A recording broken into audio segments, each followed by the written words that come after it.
Grand Raw Rising, kings and queens. Grab your coffee or your tea and enjoy some sacred healing space for all ages and reflections that are welcomed. No matter if you're at work, watching the kiddos at home, or even driving on the road, Rising with Raw is a beautiful sacred space to learn about the chakras as well as receive our collective card reading for the day. Along with this, we will have beautiful guests and members of the tribe come on to share their gifts, their practices, knowledge, and wisdom as we self-empower and become aware of who we are as we go forth by day.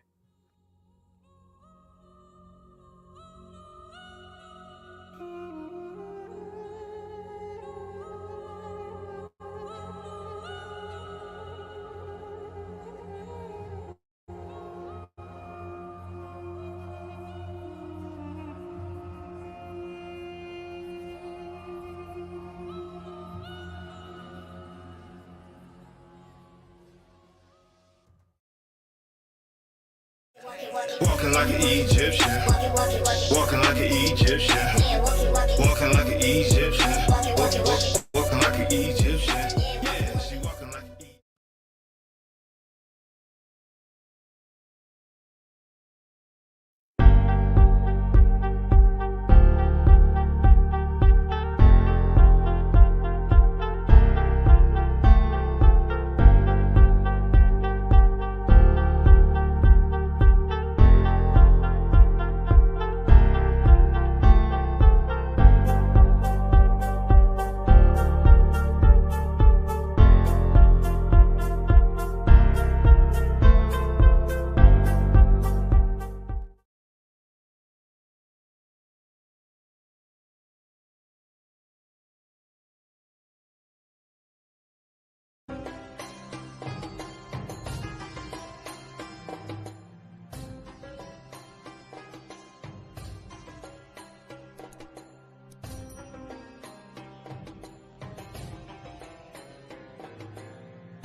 Walking like an Egyptian, walking like an Egyptian.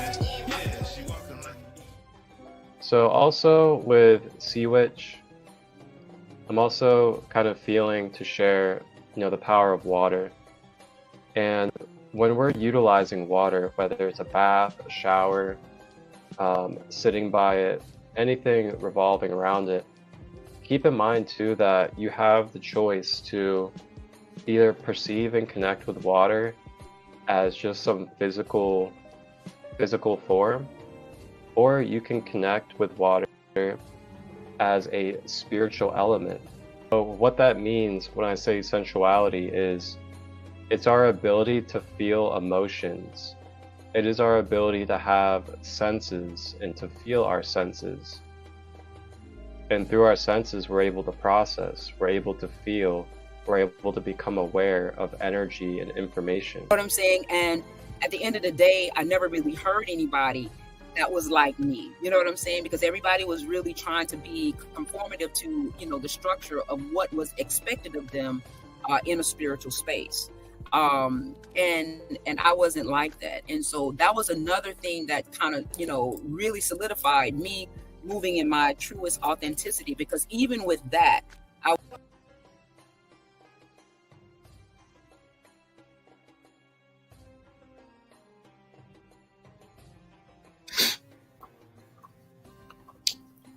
Hello. Grand day.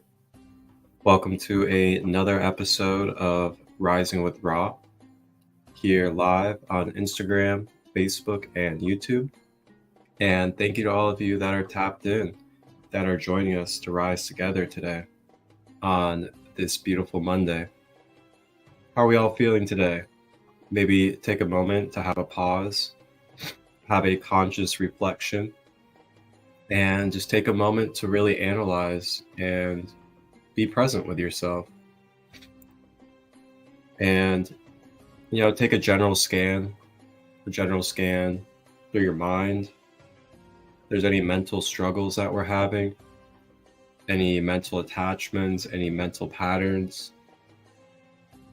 Then checking with emotions. Is there anywhere that we could use more nurturing? Is there anywhere where we may be holding on to pain or tension? And is there anywhere where we could be a little bit out of control or being ran by our emotions? And then lastly, checking in with the physical body.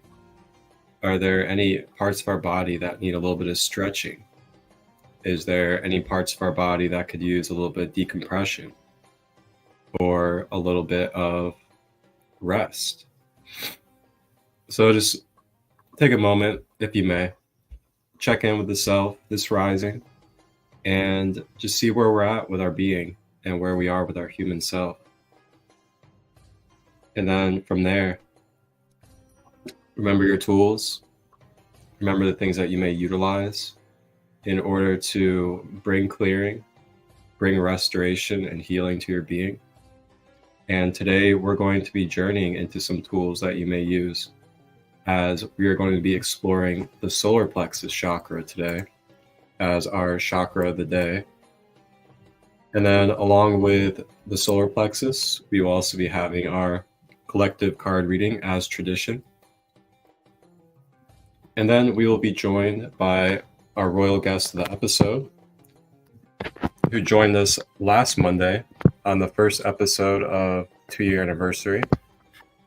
And that is Sara Broadhead, the wonderful mother, herbalist enthusiast, and conscious, beautiful soul that will be joining us in the second half of our Rising with Ra today again, as we will be continuing on our conversations about navigating through the medical industry, navigating through the mainstream with holistic, alternative, and natural organic approaches to our healing process, as well as how to demonstrate, how to be and stand in your truth, stand in holisticness, and stand in your sovereignty when it comes to navigating through these different systems.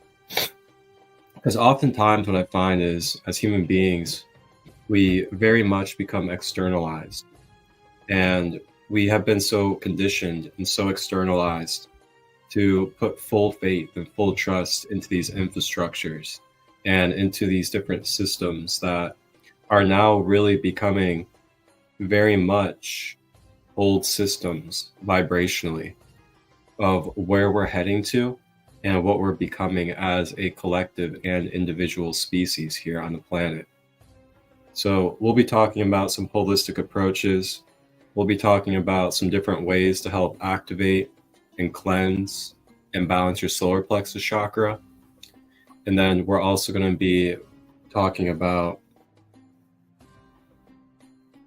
our experiences as well, and what we've had to go through, the things that we've been experiencing when it comes to navigating all this. And then we'll be wrapping up with a solar plexus activation and clearing meditation.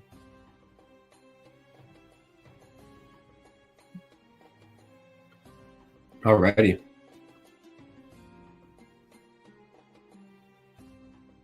With that being said, I'm gonna go ahead and cleanse the space with a little bit of Palo Santo.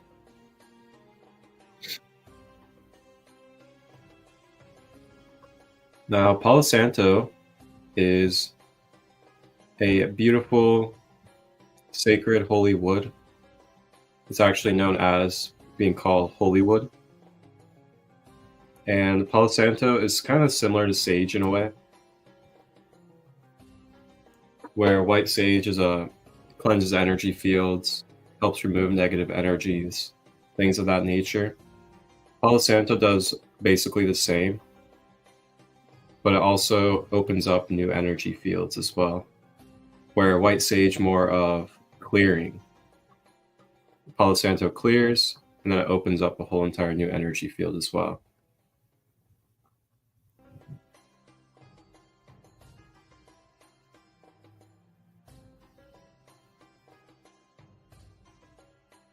Let's take some couple breaths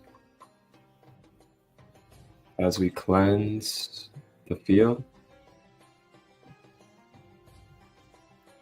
And may we receive clarity, unconditional love, guidance, and protection in this space today.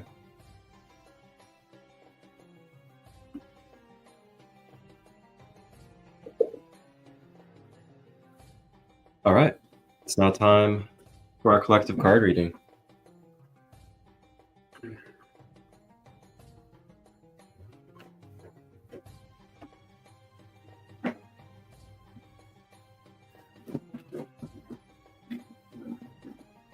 All right, so our deck today that is calling is going to be Beyond Lemuria Oracle cards. Now, Beyond Lemuria, this has ancient Lemurian ancestral codes, while also giving us codes for the future. This is the back of the cards. Very beautiful deck. Let you guys take a look at it.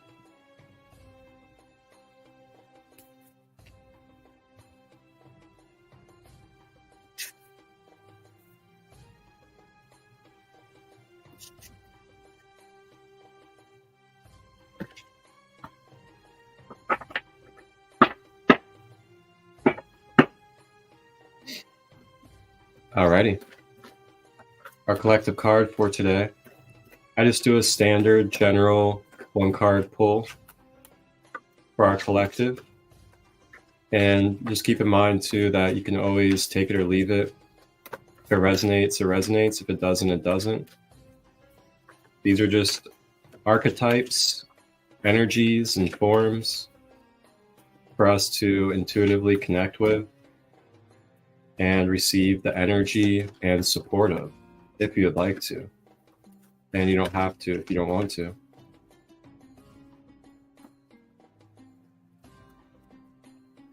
But what I find is that I'll pull these cards and then I'll hear throughout the day from other people, unexpected.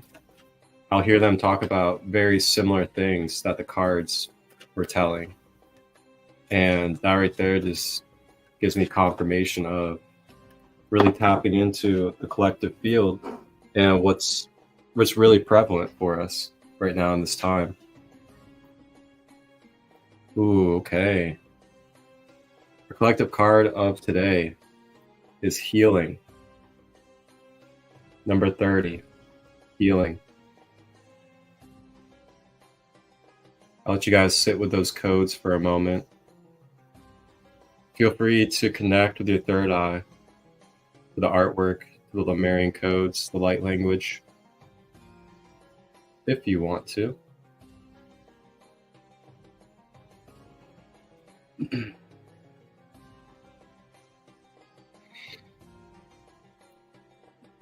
All right. Our collective card today is healing. I will start with reading out of the book, and then I'll give any intuitive messages that I have as well.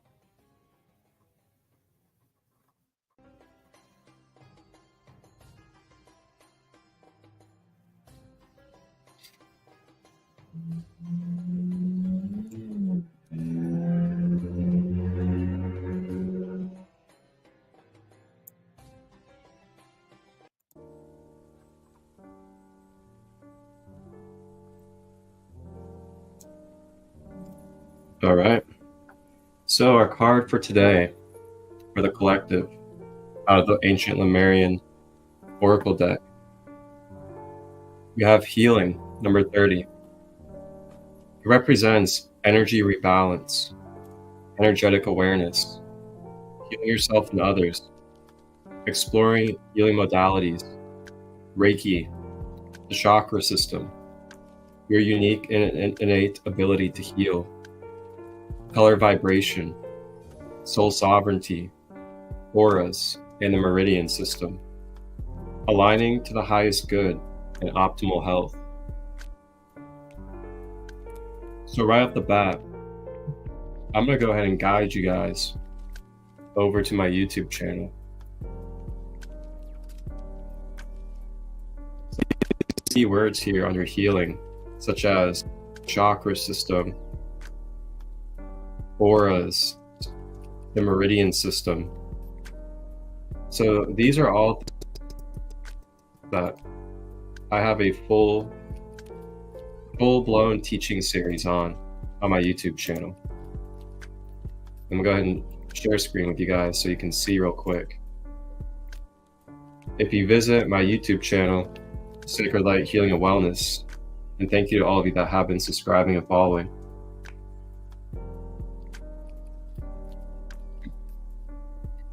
You scroll down to playlists. Then on playlists, you click on Light Body Awareness 101. And then you can see here multiple parts that I've made. And this is a full-blown series where I do whiteboard teaching and some other teaching styles as well, going over the light body and its relation to our multidimensional human being. I talk about the chakras in depth, as in I talk about what the chakras are, their relation to our human being, and then I also talk about each of the chakras in depth. So then after that, I have energy cords. So I talk about energy cords and clearing cords and how cords are created. And then lastly, just 3 days ago, I did an episode on grounding, talking about the mechanics, metaphysics, and the physical awareness of grounding and what that means to our human life.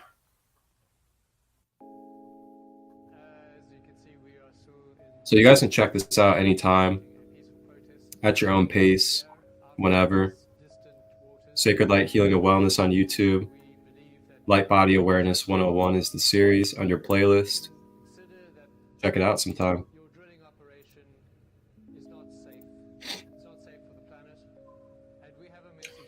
So moving along.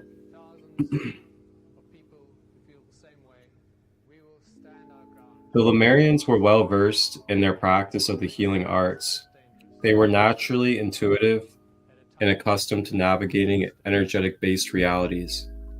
We all have natural healing abilities that are advanced when we deepen our energetic awareness. When we perceive the world beyond our more well-known senses, we start to receive information and wisdom that is different from that which stems from intellect. By tapping into life force consciousness and using this abounding energy alongside focused intention, we can find that anything is possible. You may already practice a form of natural healing, but find you sometimes feel quite drained. If this is the case, ensure that the energy you are overflowing comes from an infinite stream of abundant universal energy. Rather than using your own resources, you may want to imagine the brightest, most love-imbued, luminescent light flowing down from the heavens or the center of the universe. And alongside any healing intentions, include the statement, "for the greatest good." Many healing modalities work with high vibrational energies. It can be wonderful to explore these in conjunction with your current practices. If you haven't done healing work before, but feel called to do so now, follow this instinct. Being able to offer healing to loved ones or yourself is a gift. Exploring the art of energetic healing will significantly increase your psychic sensitivity. Energetic healing is based on the meridian systems of the body. These systems, the chakras, are often depicted as colored wheels of light. Each chakra connects to the organs of the body, emotions, and related characteristics. Emanating from these powerful vortices is the energy field known as the aura. It is possible to train yourself to see the electromagnetic field around the body, and it can be photographed. The appearance of the aura is influenced by the chakras. Muddier or darker colors in the aura might imply some spring cleaning is in order. Color is how we perceive light frequencies. Every color has a different vibration. Crystals are formed through vibration, and each carries its own frequency. Crystals are often used in spiritual healing because they hold the frequencies to bring the chakra points into balance. Sound healing is another example of this. Immersion in a sound bath experience aligns the brain waves with frequencies conducive to self-healing, as well as body and energy wholeness. We feel, hear, and receive the sounds and are organically aligned to the same frequency that resonates at. Many tools can help us restore our centered state of balance and our access to life force power. When we engage them, the benefits will flow onto others. Healing is a path to true empowerment and energetic sovereignty. Healing is a path to truly raise the collective vibration and wake each other up. We will see massive shifts forward, and old hierarchical foundations will fall away.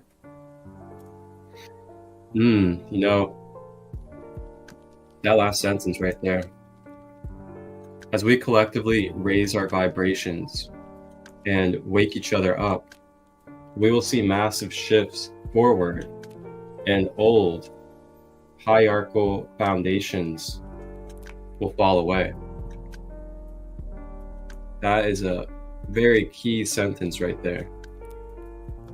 The more that we continue to do the self-work, the more that we take accountability for our being on the mental level, emotional level, physical level, and address the things that are causing ailments, causing imbalances and resistance in our field, then we are going to embody more and more of our highest light, of our wholeness.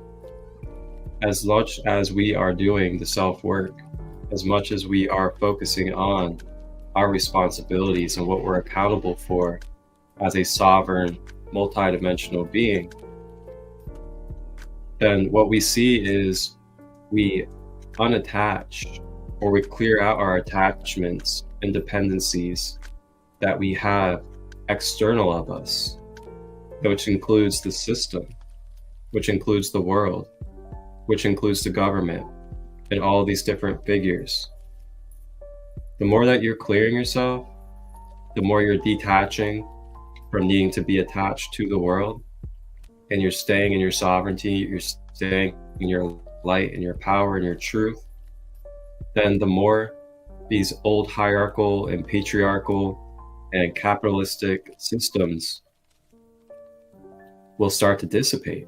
They will start to crumble and fall away naturally due to vibration and resonance. Not out of force, not out of rebellion, not out of ego, not out of pride, not out of, I feel like this needs to happen or this has to happen, but it'll just naturally and organically start to change. You'll start to shift, because what will happen is, due to us changing our frequency as being the catalyst of the reality here on this planet, because everything is coming through us, and our magnetic fields, our energy fields is what's bridging and projecting into this hologram, into this realm, this plane of existence that we're in, and building the societies and building the collective consciousness that we are all experiencing together. So right now in this moment, your thoughts and your actions, the things that you're doing, whether it's in public, behind closed doors, or anywhere else, it's being seen, it's being sensed, it's being written and inscribed in the universe. by some type of beings, some type of energies, or the Akashic records. There are things that are still seeing, and there's still a connection, no matter where you are, and no matter who you're around, or if you're by yourself, that's taking effect into our collective consciousness, as well as our individual consciousness. So just a reminder of staying a little bit aware of that, and remembering that the world that you want to see, the world that you would like to be a part of, we also got to take the initiation to bring ourselves into that embodiment on an energetic, vibrational frequency aspect. So that then, through our natural human radiance and magnetism, we would then be attracting, manifesting, and grounding in our intention that we wish to manifest and bring into this world. So it becomes very difficult to be able to do this and do this efficiently. Not just efficiently, but in a pure way that we are really intending for it to be, if we're not clearing out our vessel, if we're not cleansing our chakras, clearing out the negative thought patterns, attachments, the pains, the fears, and all these different things, then those frequencies and vibrations are going to be a part of your projector, or it's going to be a part of this container right here that is projecting the reality and the manifestations that you're experiencing. So just keep in mind, I've also been talking about this with some others as well, is, don't be afraid to pause. Don't be afraid to take a moment to step back. And if you're getting a little bit overwhelmed, or you're feeling like things are getting a little out of control internally, whether on a mental, emotional, or physical level, you're absolutely free to take a pause. Take time to give self-acknowledgement, give yourself affection, and use the tools that you need to. So, with our card being healing, I'm also hearing right now too,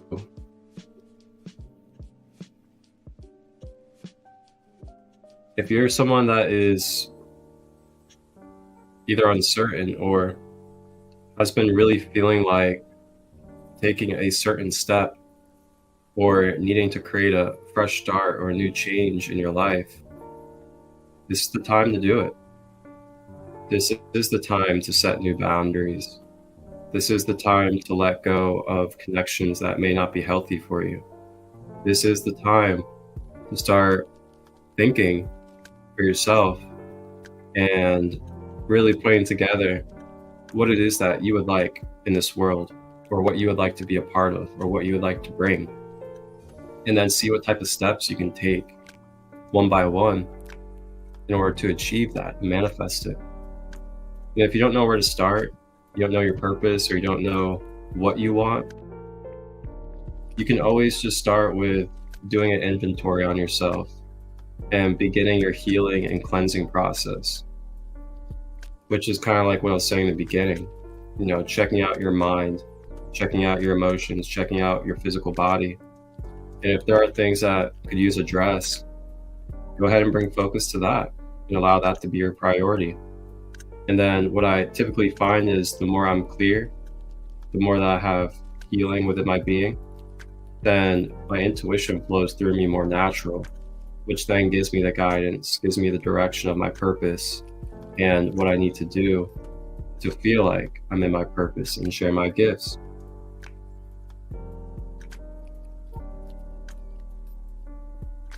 So take it easy on yourselves. Take it easy on each other. If you can't take it easy on the others, that are around you, then maybe you need to create space, take some distance, and focus more on you.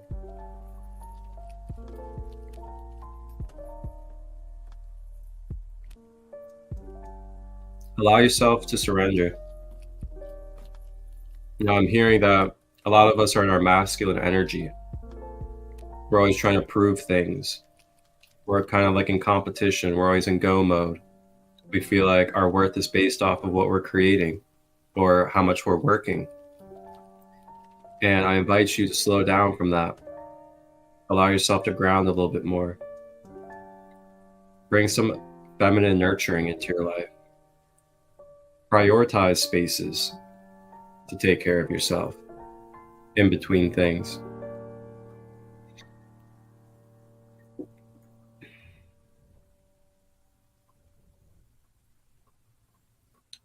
All right. So that's our card reading out of the Ascending, the Beyond Lemuria deck.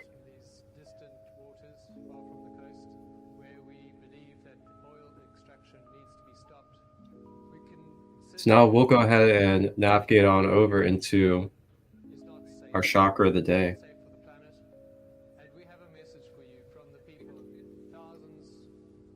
Our chakra of the day is going to be the solar plexus chakra.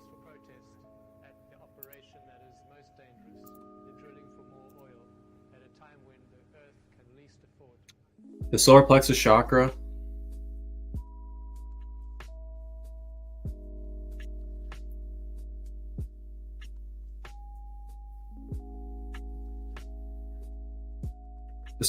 chakra is located in the abdomen. Now keep in mind too, these chakras are not physical. They are metaphysical, or they are part of the light body or energy body. So they kind of have this etheric trace through and in front and behind our physical body. So it's like a vortex that goes through our body physically on an energy level. And then there's a front and a back to the chakra. And then between that front and back, the vortex goes through your physical body energetically. Of course, we can't see this because we can only see roughly a small percent of the light spectrum. But then those chakras, as they are vortexes through our body, they form physical organs and glands throughout the body, and they occupy them. So with the solar plexus located in the abdomen, the mantra for the solar plexus is Ram, like Ra, the sun energy, RAM. Solar plexus is basically our inner personal sun. And the mantra would just be like this. Deep breath in. Ra.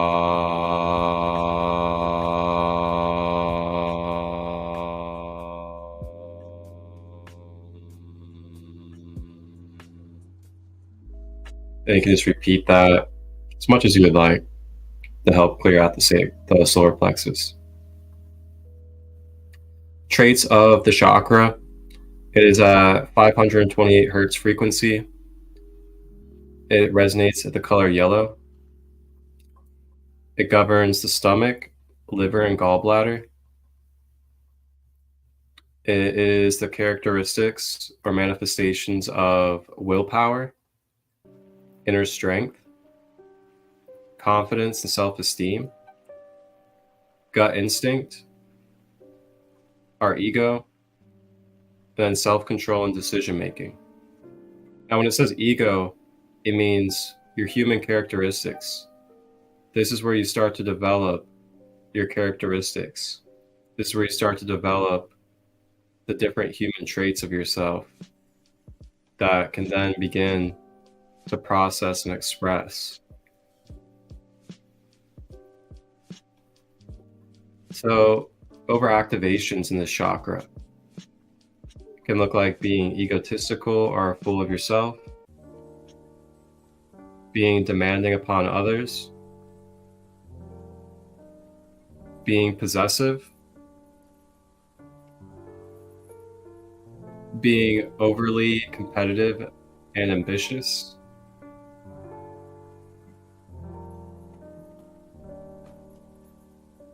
blocks in the chakra, judging, criticizing, having low self-esteem, loss of will to live,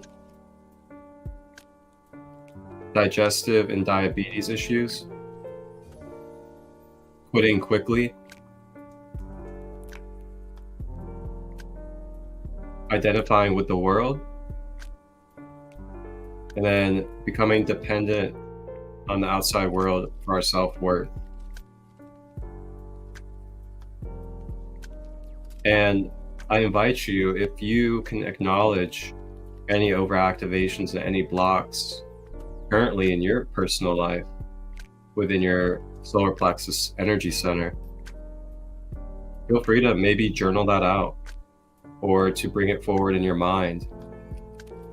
And then with that, you can set the intention of wanting to release it, wanting to clear it, wanting to bring balance. And then you can integrate it into our clearing practice at the end for the solar plexus.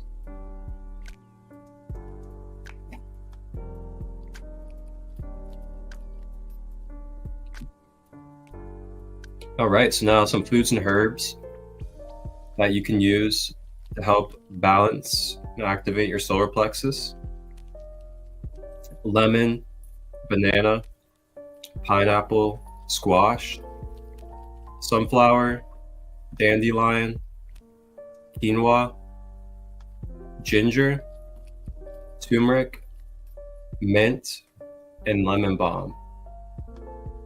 So these are all different herbs and foods that resonate on the universal scale with the solar plexus. And you can notice that a lot of them are yellow.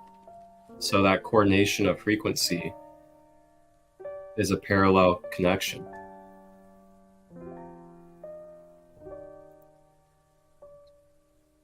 All right. So now I'm going to show you guys some solar plexus crystals that you can use.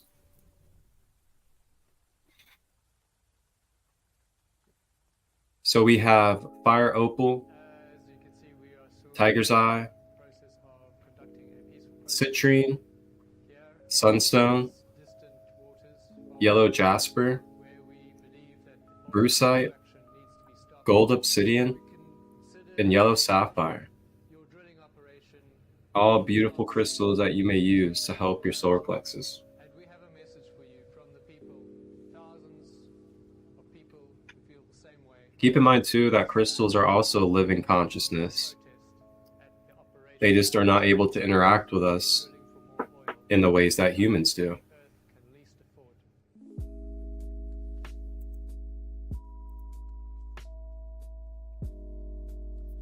All right, so that's our chakra of the day, solar plexus. And today I have a piece of brucite that I'm working with and will be using during the practice at the end. So feel free to grab any of your solar plexus crystals that you would like to connect with today and potentially utilize in our closing practice as well. And then I also have some citronella essential oil,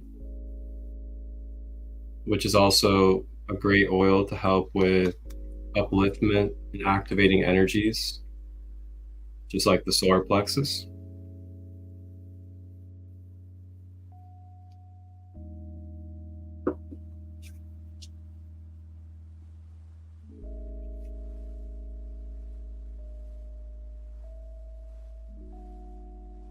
All right. So now with that being said, that does it for our first half of this episode of Rising with Ra, as we covered our collective card of today, which is healing. And then we also went over our chakra of the day, the solar plexus chakra. Now, with that being said, here in a moment, we will be joined by our royal guest of the episode, Sara Broadhead, out of Arizona.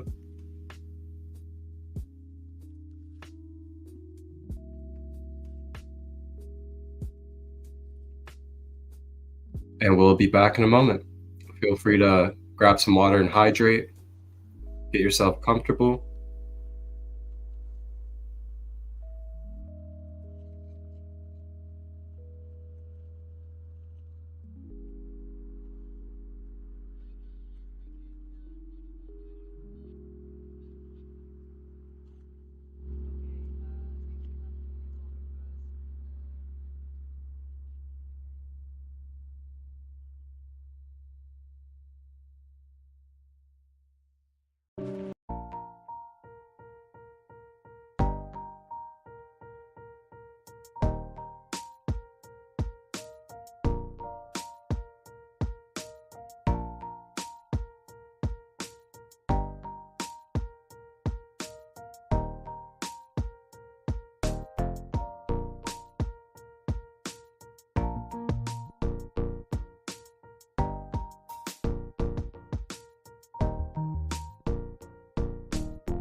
All right, all right.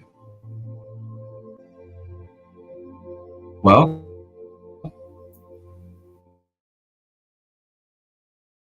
I'm not sure where our guest is at the moment, so we will go ahead and an activation.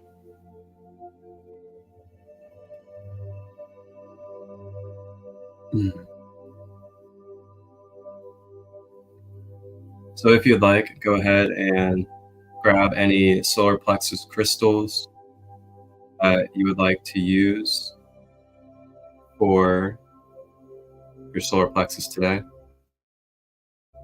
I have my brucite that I will be holding in my left hand, and I'll be holding in my left hand because I would like to activate and amplify and receive the energies of the brucite, where last time I held it in my right hand to release and ground energy into the root chakra stone that I used.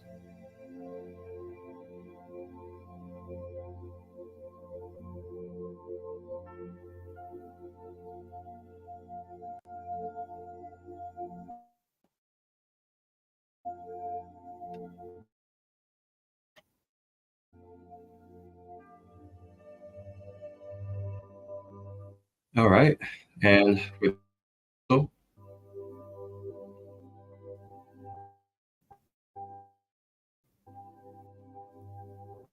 and you can either sit or lay down to be.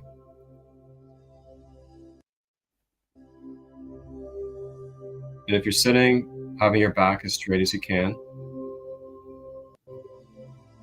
as well as relaxing the shoulders. And then having our feet flat on the ground.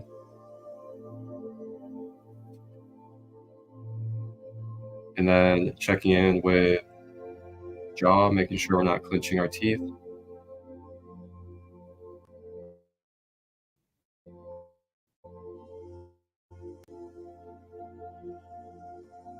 And then bringing focus to the breath.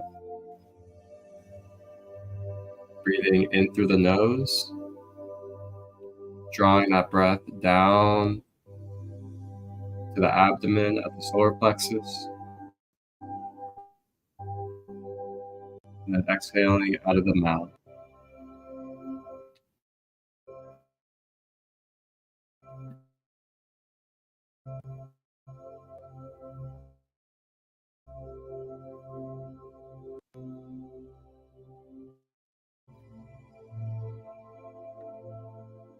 Continuing to cycle the breath, breathing in through the nose.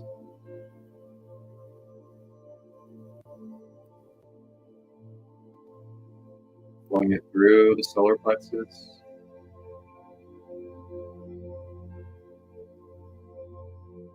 Exhaling out of the mouth.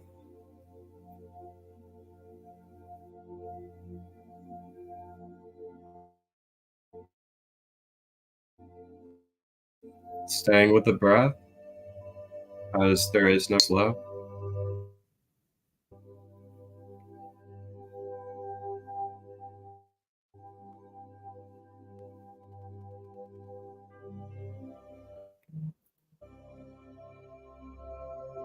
That you have, and place it on your abdomen or on your upper stomach,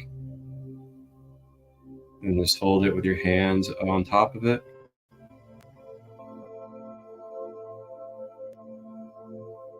And then through your hands, you can allow yourself to feel and become aware of the Reiki energy flowing out of your palms, activating and amplifying the solar plexus.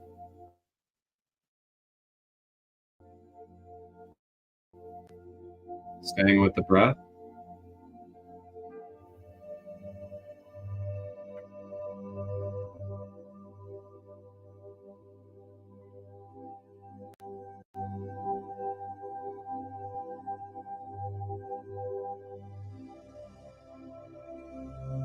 Affirmation that you may repeat out loud or inside your mind from the solar plexus, if you wish,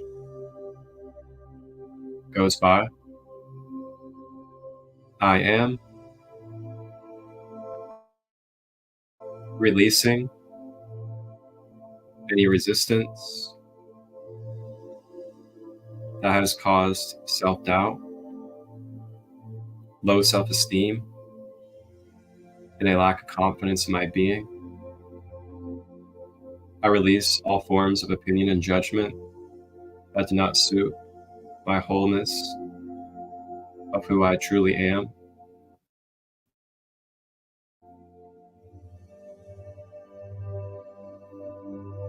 I am embracing, I give permission, and am allowing my natural confidence, organic inner power I was birthed with to flow through me, to activate me, to warm my being.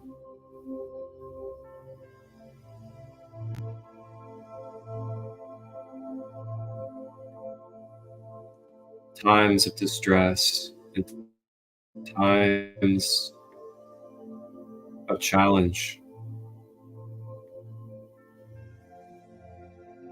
I will overcome. I do overcome. And I have overcome.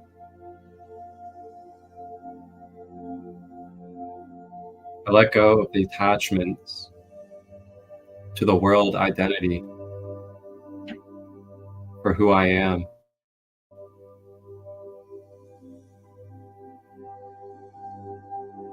I am embracing and honoring my divinity, my soul purpose, and why I'm here.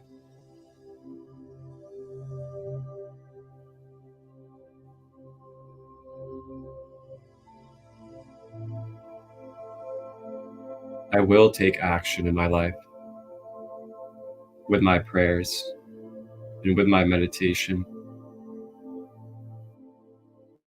as I am the co-creator of the universe that I dwell in. These actions may be feminine actions, they may be masculine actions. I will do my best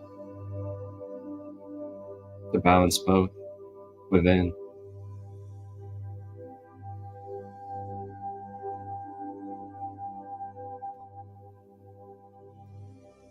Staying with the breath, continuing to breathe through the solar plexus.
And as we breathe,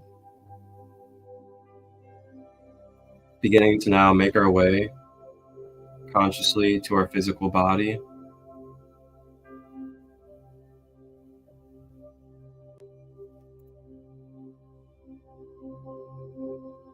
And when we are ready, returning to our physical environment, opening our eyes, moving our body, taking as many breaths as we need as we embrace this newfound connection, this cleared flow of our solar plexus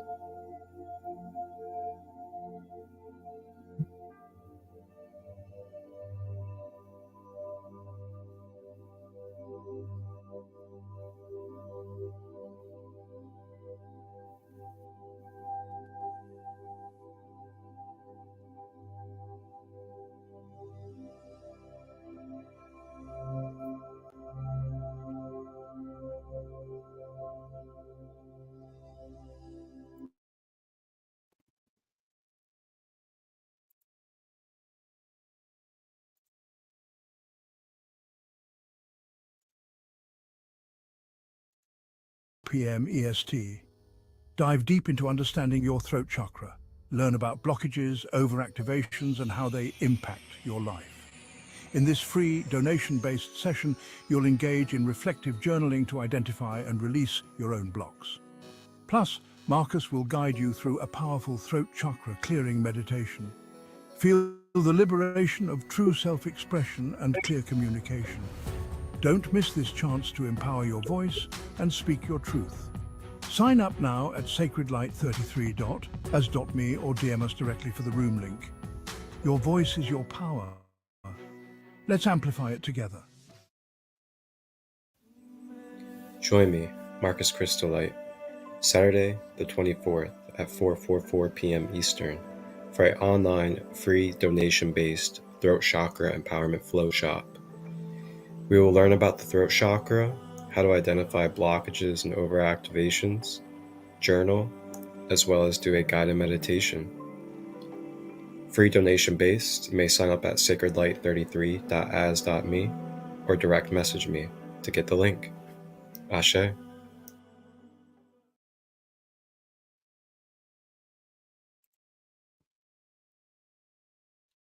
Alrighty. So yep, coming up this Saturday, I will be hosting a free donation-based throat chakra online flow shop. That'll be at 4:44 p.m. Eastern. And if you'd like to join in, just direct message me and I'll send you over the link and answer any questions that you need for you. And yeah, it's free, donation based. So if you guys are interested in learning about the throat chakra, receiving some ways to clear it while also receiving a meditation, feel free to let me know and I will send you a link over. Alrighty.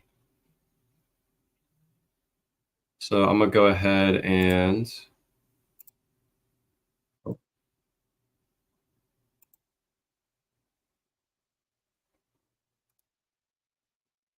I'll go ahead and get my Instagram up for part 2. And then we'll be having our royal guest joining us, Sara Broadhead.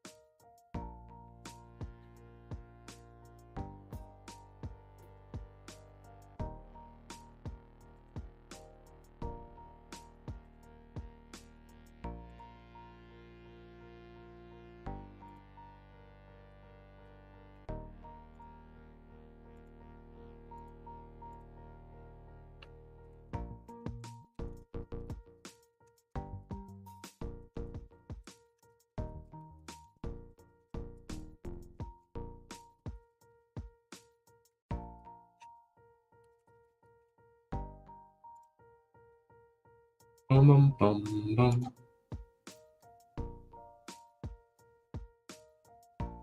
Okay.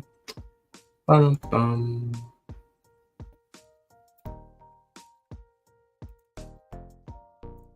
All right. Alrighty. We are now joined by our royal guest of the episode, Sara Broadhead. Welcome back to Rising with Ra. Good to have you. Good to see you. Hello. Grand rising to you and everyone else.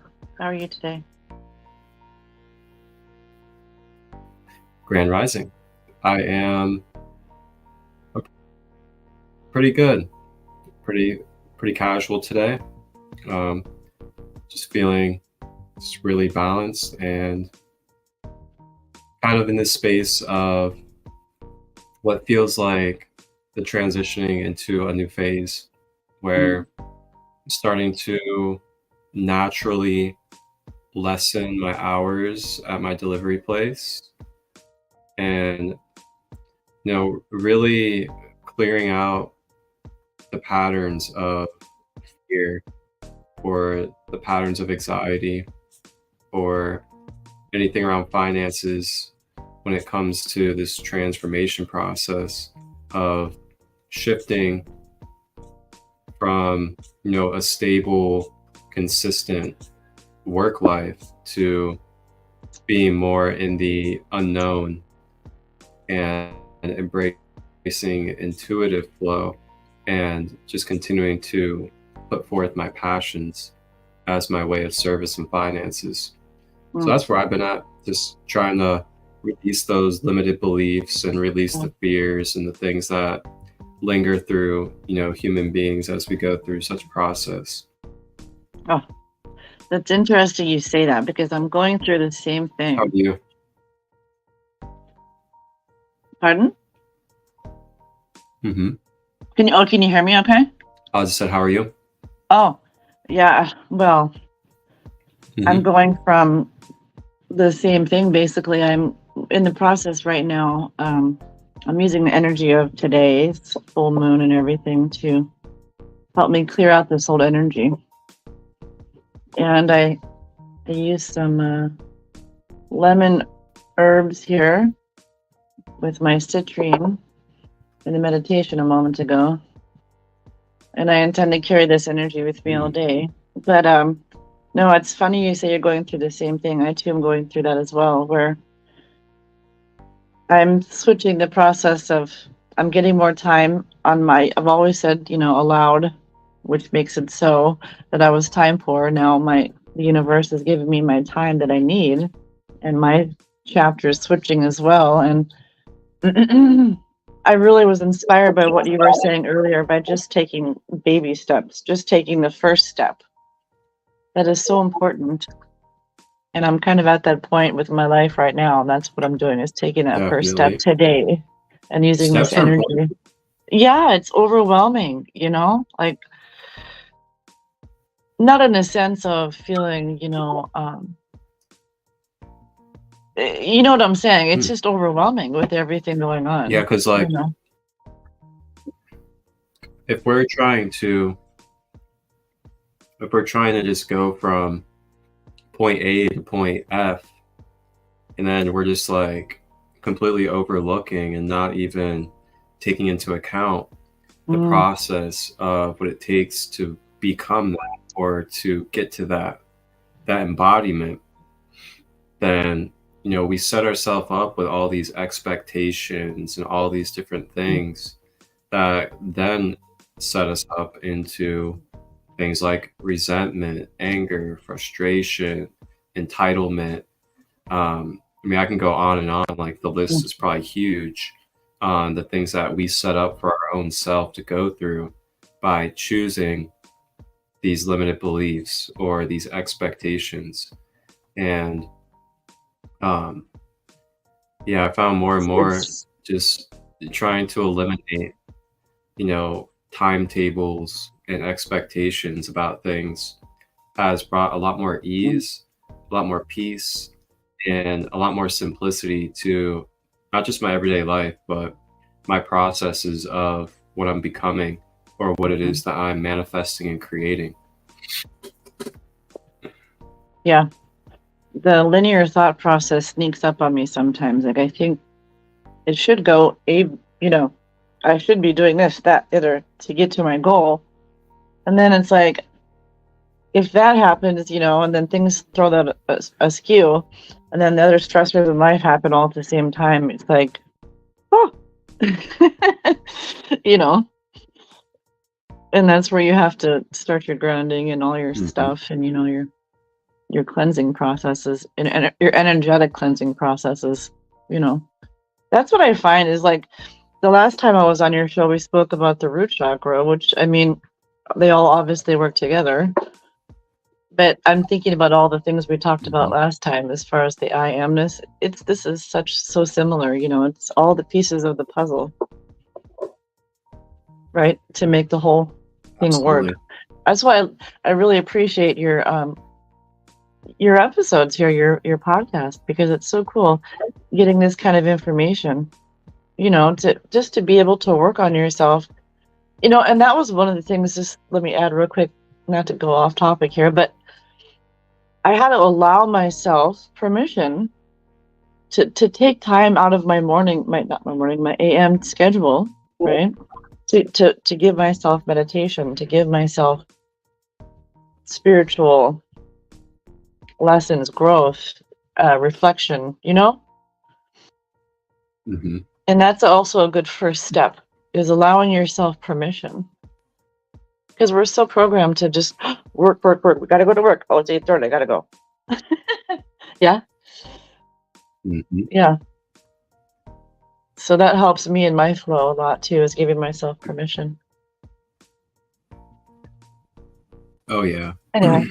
You know, just thinking about like how much we have been programmed to basically focus our whole life on the external world. Yeah. As in like prioritizing the external world before ourselves as well. Yeah.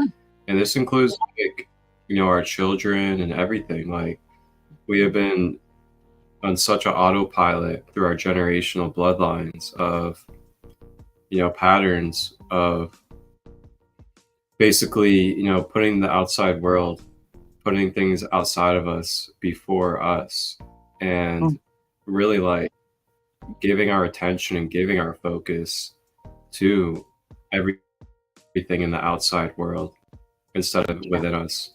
And, you know, it's no coincidence that we see like such profound amounts of cancer, disease, and major health problems that are just flourishing and are becoming so common now that it's like normal. Like it's almost normal now to be obese or to know somebody obese. Like it's normal now for someone to have cancer or have a disease at this point. Like it's so normal because of the way we've been conditioned to live that a lot of us don't even realize like how out of balance we really are. Yeah, you're so right about that, for sure. Absolutely. And even going back to the point you're making about putting other people first, you know, a lot of parents were really guilty of that. we put our kids first and our family first and the healing of everybody first and everything. Like, for example, recently I had some things go on with my family health, and I'm just reading all these symptoms and I'm like, oh my gosh, I have a clogged liver. I didn't even think about myself. Yeah. So I know what you mean. We forget about ourselves sometimes, you know? Yeah.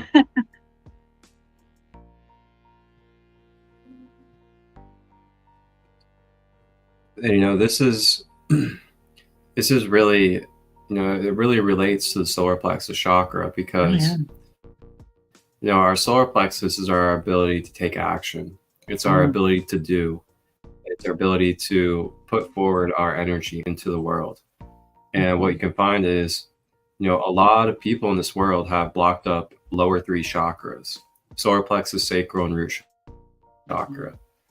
And when this solar plexus is blocked up, you know, it's not a coincidence that people are fatigued all the time. People don't have the energy to do things. People don't have the confidence, the willpower, the courage to step forward into their passions, to step forward into their gifts, to create a pathway for their stuff.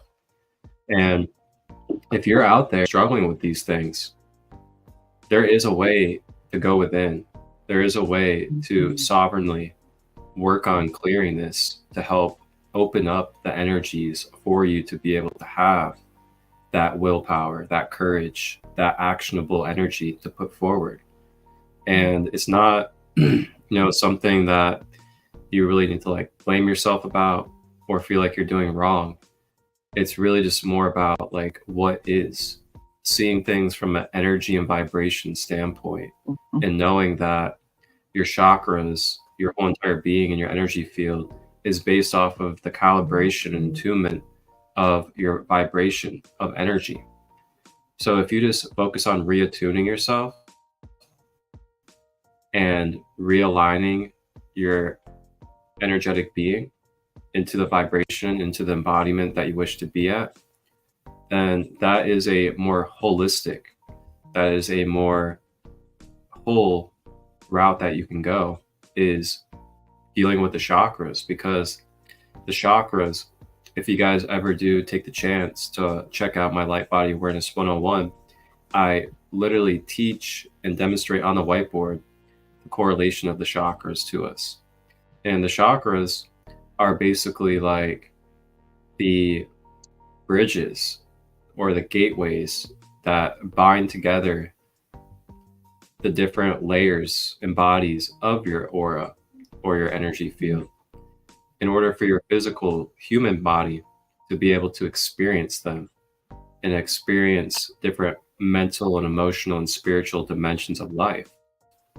So if we are just constantly being in maintenance and spiritual hygiene with ourselves, then we are more likely to have clear avenues, clear gateway portals for these dimensions of light to be able to exist through us naturally and organically without force needing to be made, without us having to think about it all the time, without us having to really even focus on it, because the avenues are so cleared up that our toroidal field or our electromagnetic system is just circulating on its own naturally. So that's the key, is getting yourself into that clear, hollow state, as they say. And you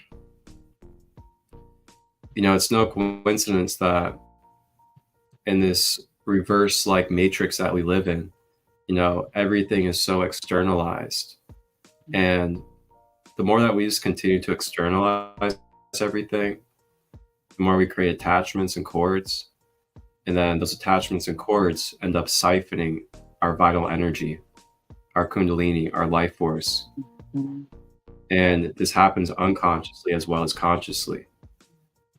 But the more that we claim back our power, the more that we utilize the tools and do the things to help clear out our system, to be able to clear out the thought patterns, to bring balance and stability to the emotions, and we'll be able to have more of an access to those pure manifested energies of those dimensions that are meant to be experienced for us. And you know, part of the solar plexus is, if you feel like you're really struggling to be able to take steps or to do action, then you can do a feminine action. You know, you can surrender, go into a meditation, receive a sound bath, receive Reiki. There's a lot of things that you can receive and surrender to allow the clearing process of your solar plexus, rather than just being masculine and doing masculine things. So just know that there's a balance of both. If you don't feel like you have the energy to actually do things, then you can surrender and allow yourself to listen to a meditation, listen to a sound bath, or anything of that nature, which you can find on YouTube. Yeah.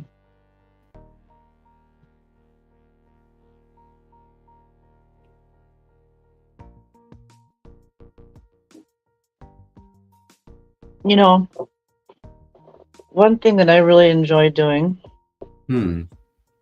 is, Brandy CA. if I have like 15 minutes, I make myself 15 minutes worth of time, and I sit and I just like pull the beam of white light through the center of my head from the universe, you know, and I ground it into the root. I mean, well, basically the Earth Star chakra, and then I go up through the root, but I just kind of light each one of my chakras up and I fill it up with white light. And I kind of just visualize the color of each chakra. And I have full intention, of course, for just cleansing and regeneration, basically. But either way, I find that if I just give myself 15 minutes and I do some visualizations like that and just pull in some fresh energy from source, that I really feel much better. I had somebody who's really close to me be very frustrated when they were trying their meditations and when they were trying to go forth with a routine. I don't have the time for all this. I said, do you have 15 minutes? Oh, yeah. Okay, well, it only takes 15 minutes. She was under the impression that she had to do meditation for hours and hours and hours, like a yogi or something, which is cool. But so she got discouraged and she gave up, and I just want to bring that up because if there's any misconceptions out there, it doesn't take a whole lot of time. It just takes intention. Just to give yourself that little boost you need each morning or AM time,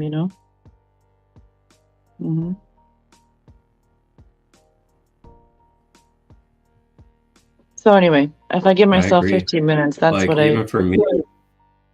Yeah.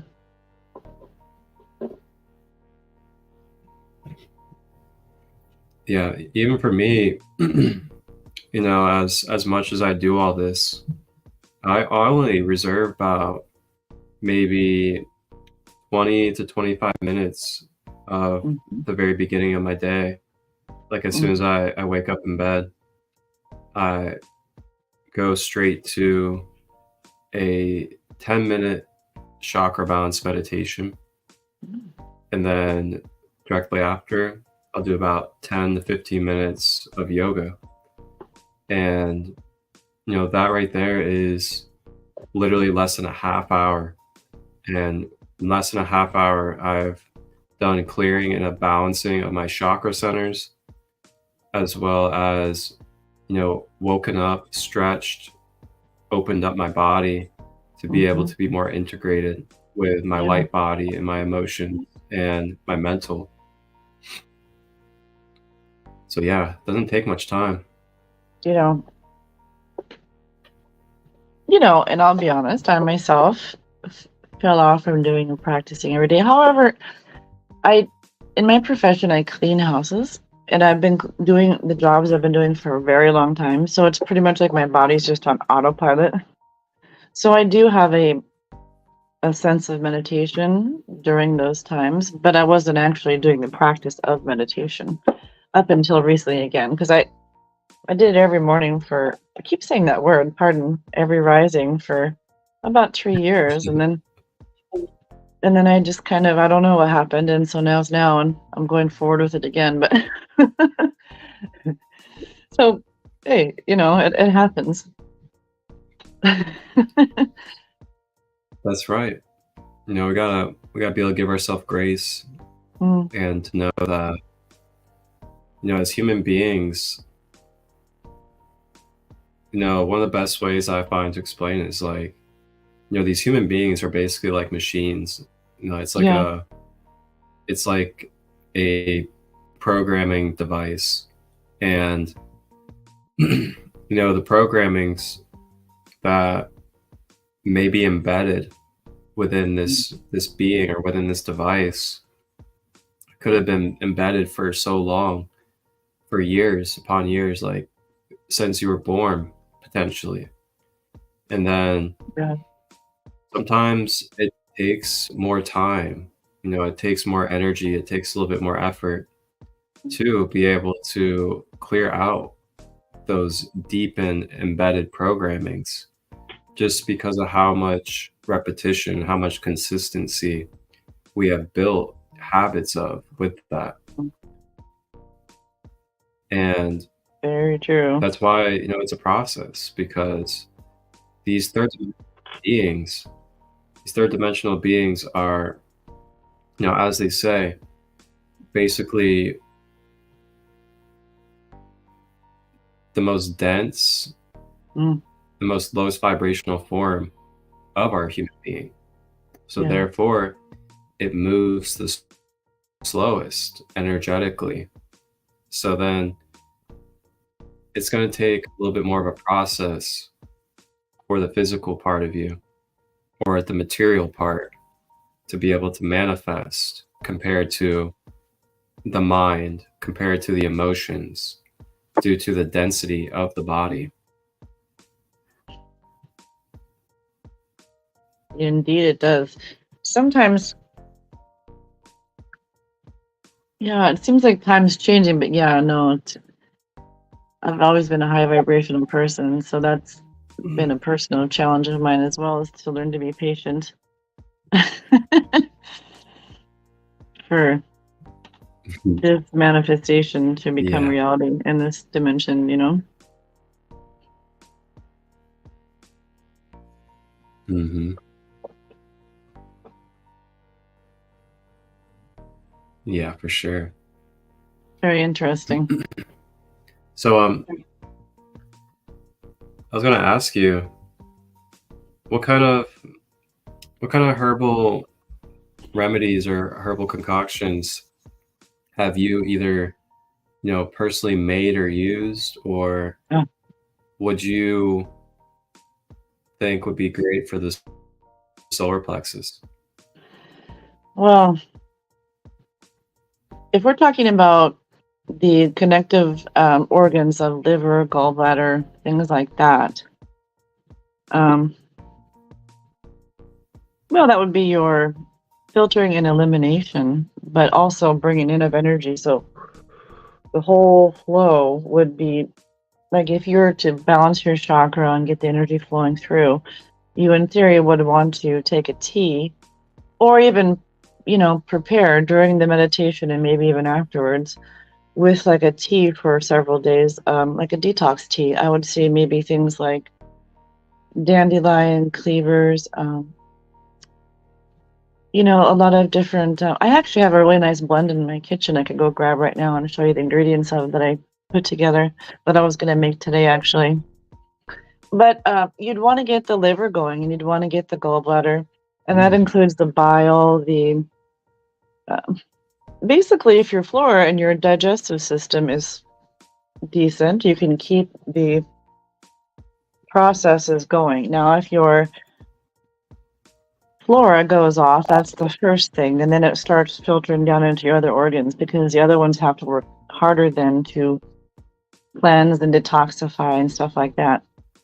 So if this chakra is connected to those organs, you'd want to, in theory, clear those organs with a tea, with frequency, with some Reiki, to get the whole energy to flow all the way through the chakra because it goes through the front and back, right? So I could go grab that blend if you want me to real fast, and I can show you guys the ingredients. Oh, it takes a Yeah, second. that'd be awesome. Okay, I'll be right back. Hold on. Awesome. Thank you. Uh-huh. I'm gonna grab some water in the meantime. Hydration check for everybody.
Okay.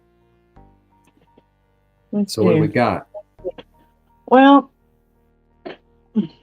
okay, so it's actually, I bought this one. I just grabbed this one because it'd be easier. This was from the local herb shop, Southwest Herbs, and it's called Daily Detox Tea, Liver Cleanse Formula. And then it has dandelion root, like you mentioned earlier, burdock. These are roasted dandelion. Yeah, so roasted dandelion root, burdock root, pau de arco, cinnamon, licorice, yellow dock, echinacea.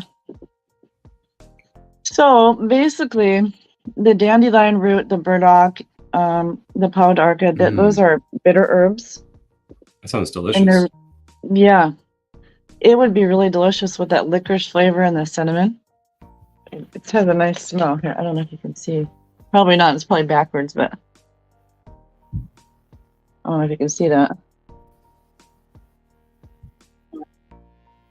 Yep. And when you have something like this, it has a lot of roots in it. So what you're going to want to do is you're going to want to simmer that. Usually you don't want to simmer things because it's too hot. Like if you have leaves or if you have soft things, you know, flowers, stuff like that. But when you've got a detox tea, typically they use a lot of roots, and so you'd want to simmer that for probably 15 minutes.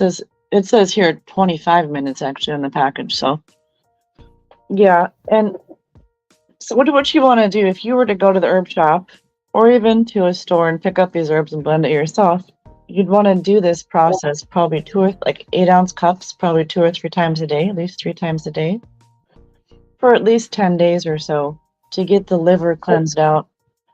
Because what you're looking for is to kind of change the pH of it and kind of get the fatty deposits taken out of it.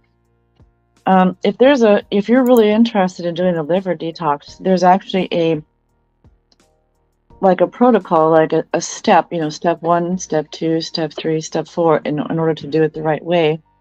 And there's a woman named Sienna Songbird, and she is on YouTube, and she's really wonderful, and she's got a beautiful channel, and she talks about all of this information, and she even has a detox class for your liver if you're interested in something like that, if you have a lot of stagnation and a lot of troubles with this. And this is a very common thing. Anyway, one thing I did learn through this process is that, did you know that the emotion anger is stored in the liver and fear is stored in the kidneys? So, if you're working through a lot of programmed response of anger, it could be stored in your kidneys. So, in theory, something like this and a meditation like Marcus brings could help significantly break those patterns. In theory. Because if you heal someone holistically, it's the whole person.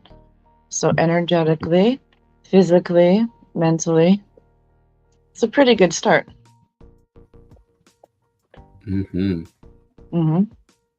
could even do I hate to put the name on here. So this is a lemon oil, and it's just one of the many lemon yellow type oils, but you could diffuse that as well in your space, at the same time, a couple times a day, a couple different scents if you like, and then drink the tea, do the visualizations, do the processes of clearing your mind and those emotions that also go along with this chakra.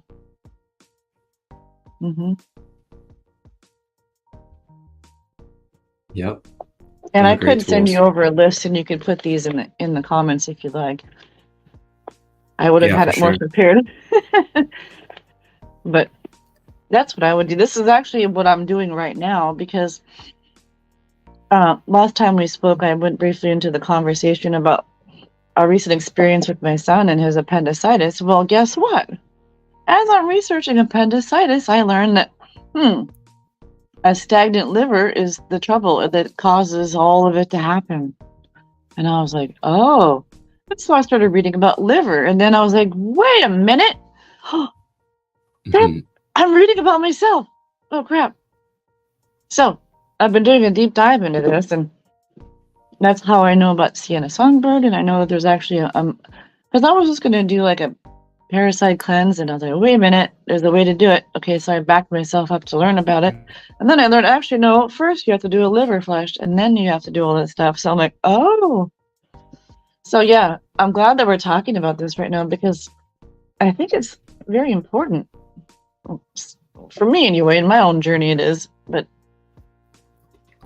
Yeah, absolutely. I yeah. feel like it goes hand in hand with not only the solar plexus, but it also goes hand in hand with, solutions and things that we do have in our own power to be able to still maintain our sovereignty in our healing process instead of, giving our power to the external forces or to these medical systems that are, I know for me and you, continuously showing a lot of holes and flaws, along with very self-righteous control.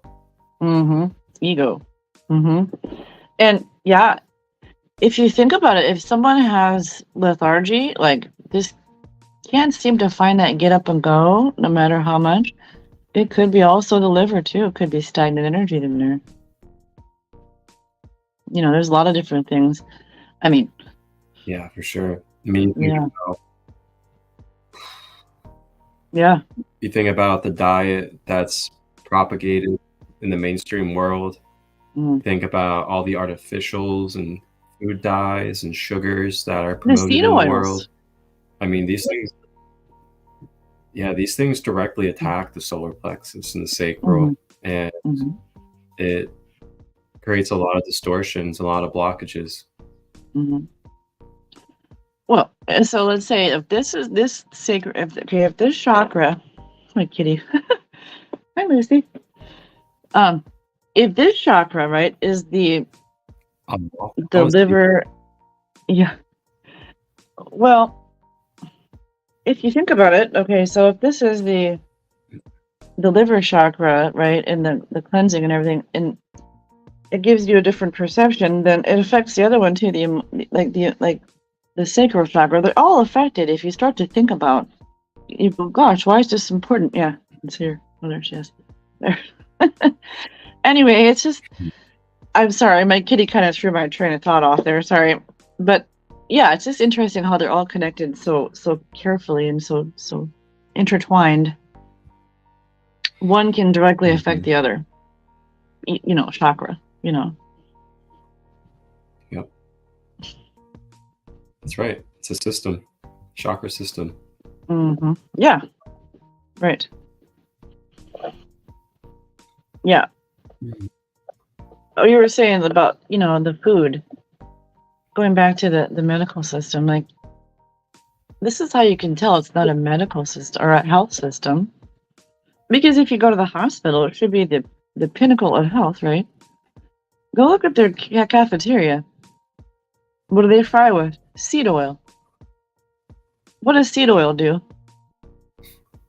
Causes major inflammation, major toxicity, major backups of organs.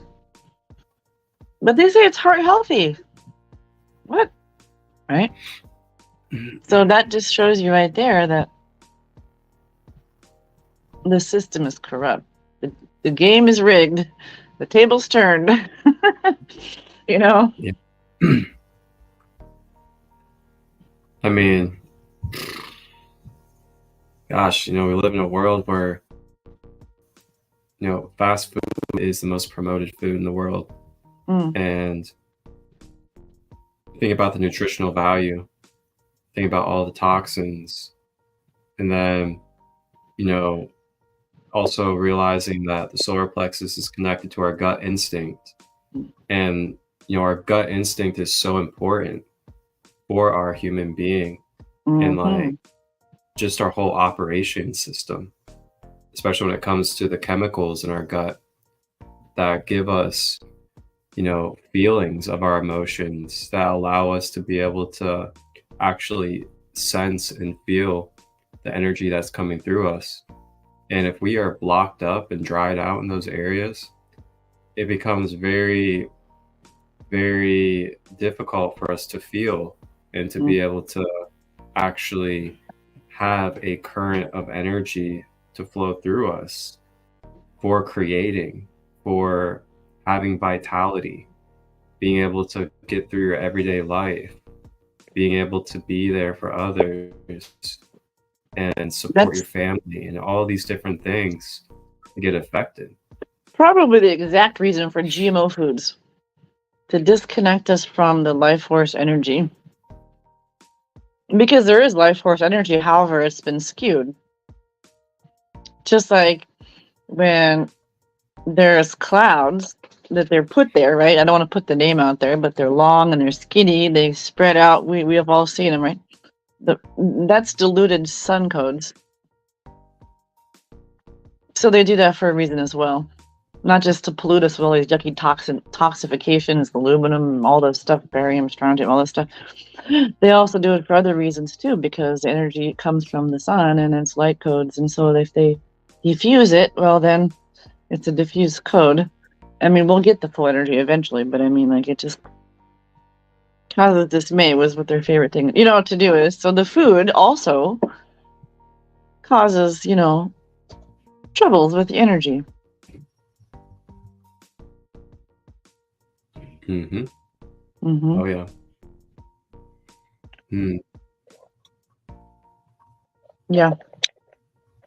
Yeah, this is why we should all make a new earth community. Grow our own stuff, or several of them, either way, whatever. But oh yeah. And if you can't grow your own stuff, support your local people that can. Invest into them. Well, I mean, bring investment to help grow stuff. Yeah, I mean, that's the whole point of a new earth community, is that if you can't do something, somebody else can, and then you can do this and they don't have to do that, or vice versa. If everyone does a little, nobody has to do a lot. Exactly. And we know we find cooperation and seeing, where people's skills, where people's gifts are able to fit, and then, fit that in with the other person's skills and gifts that they have. Yeah. So then different areas that some of us may not be as advanced or as educated in, somebody else is covering that. So then what that does is it creates a unified force. And then through that, you're able to create a community. And then you can start creating reliability within that community, where you don't have to seek these external forces, where you don't have to be dependent upon systems, and you can have what you need within that intermittent community.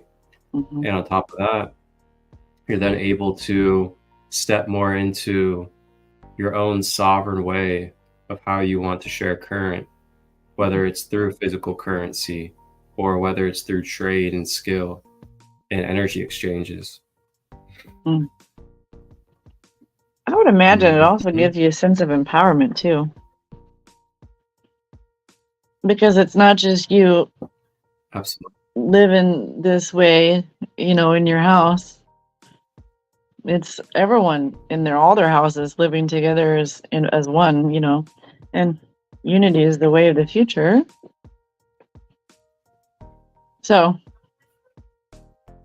it's pretty cool. Definitely. It's a powerful time that we're in, a very powerful time.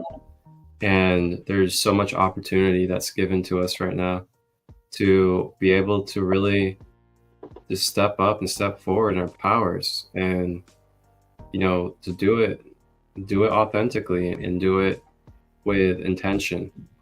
And there's almost nothing greater than that right now, is embracing that, really embracing who you are and what we're doing here, and the divinity of being in existence, being a part of this life. We didn't come here just to not do anything, not be a part of creating or co-creating, and then just live and die. Like, there is so much to us as multidimensional beings that you can literally shape and form your whole entire life how you want it to be, based off of your intentions, energy, and frequency. And you can return back to that simplicity of focusing on your intentions, your energy, and frequency. I'm telling you guys, like, it's a really different perception you'll walk through. Oh yeah, so true. It's such a game changer when you have that awakening moment, when you realize all this. I remember what happened to me. I was like, what? This was back in, I think, 2016. And I realized that I was doing all this to myself. I was like, oh crap, it's been me doing this the whole time to myself. I had that realization, It's like, whoa. It was definitely a game changer. Yeah. Shout out to GoldenSun Orgone in the comments on IG Live. My good brother, Quentin GoldenSun, is a very high quality, very intentional orgonite energy device creator. Check him out if you guys haven't yet. GoldenSun Orgone. He's got some Instagram. amazing stuff. Yeah. Actually, right here, he made this pyramid for me. Oh, nice. Yeah, I like the way he does his work, and the stuff that he does, and all the stuff that's on the bottom. That's cool. Quentin is someone that has a very scientific mind.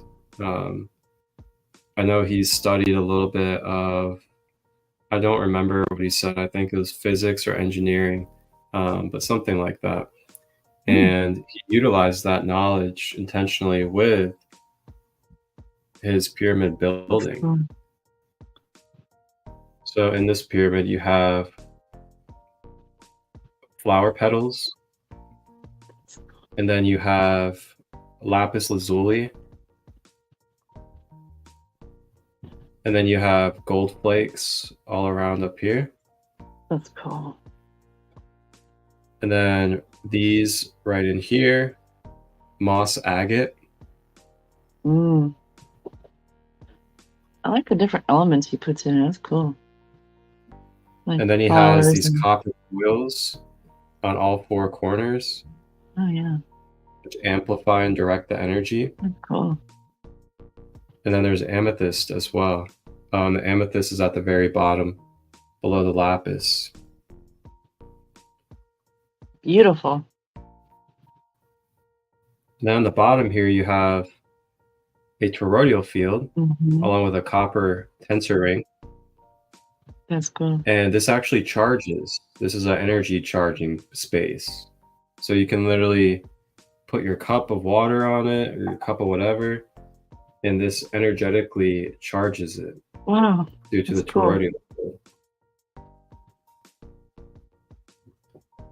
So yeah, there's Quentin said physics. So he puts the science behind physics into his concepting of these.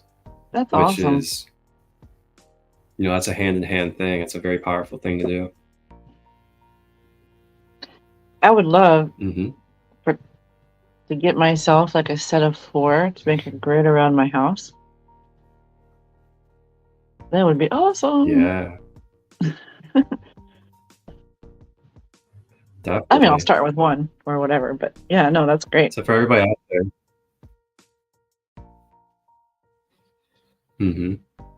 So for everybody out there, I'll put GoldenSun's profile and his Etsy in the description for you guys to tap into on YouTube. So Sarah, what else is going on with you over there? What else has been kind of taking place with you that's required you to stand a little bit more in your solar plexus? Anything else? Well, I mean, it's kind of relevant. Yeah, I've been going through lots of really amazing things lately. Yeah, very beautiful things have been happening in my world and everything else. So I found this amazing. Oh, I didn't find it. My son, I got a referral to a school, a holistic school here in Arizona, Mesa, Arizona. And it's exactly like it sounds like it is. And since I'm a holistic person, it's pretty amazing. So these people at this holistic school, they're accredited. The children go there. And it's a different concept. They base their work off of a doctor named Dr. Bailey. I can get her book. It's a different approach to raising children. And essentially, basically what it is instead of the child having to mold themselves to the school molds themselves around the child. Like if your child's a visual learner versus a paper learner, or whatever, a tactile learner, whatever the case may be, they'll honor that and help the child, getting through things the way they need to get through things versus, for example, let's say your kid has difficulty taking the stuff off of a paper, putting it into the mind, working on it, and then putting it back onto the paper. Well, instead, if your kid learns like watching a video, for example, they'll teach the children by watching the video versus just forcing them to do it this way, do it this way, do it this way, And so it's really cool for kids who are unique and people who are instead of being an orange, for example, and constantly being judged like an apple, it's cool that they get to honor being an orange and their skills can flourish that way. It's really cool. So my son finished his first week last week and he told me I like it. And I was like, whoa, because I haven't heard that about him and his school for years. So it's pretty awesome. Yeah, that's beautiful. That's a relief, I feel like, Yes. That's a whole nother level of energy to tap into. Knowing that number one, your child likes the school that he's going to in like a productive way. And then number two, just the different elements of the way that school is built. It's so much more unique for people and allows people to really have their own authentic way of learning and teaching. It's really cool. There's an emphasis on not shaming or guilting or, people can be people there. It's really cool. I'd love to get the woman, the director on my channel and do an interview with her because I really feel like this is the way of the future. I think outside the box. And so my kid does too. And so for me to, as a parent, allow him to be in a structure, no disrespect to anybody, by the way, by saying any of this, but allowing him to be in a place where values are not looked at the same. You know what I mean? It just took away from everything. I can't really explain this with being politically correct here. That's why I'm stumbling over my words. I don't want to come off sounding disrespectful because I'm not meaning it like that at all. I just know it's time for change.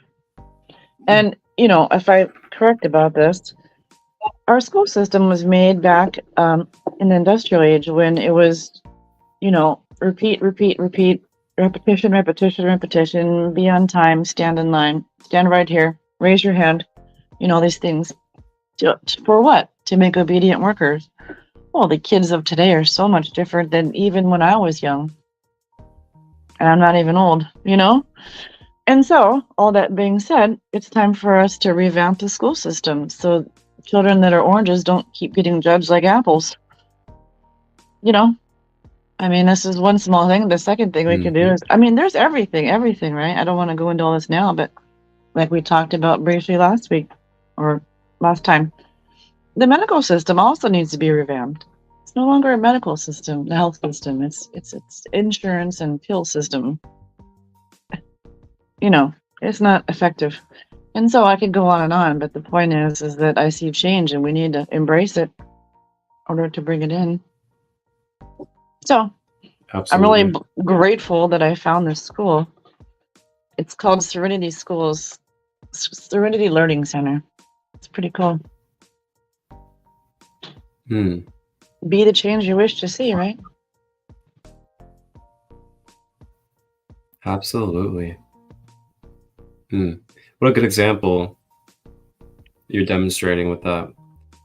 You know, that's really beautiful to see you take action in your solar plexus by just going and finding your own way, you know, finding other resources instead of just complaining and moping about the mainstream schooling, just finding alternatives and then taking action and continuing on, you know.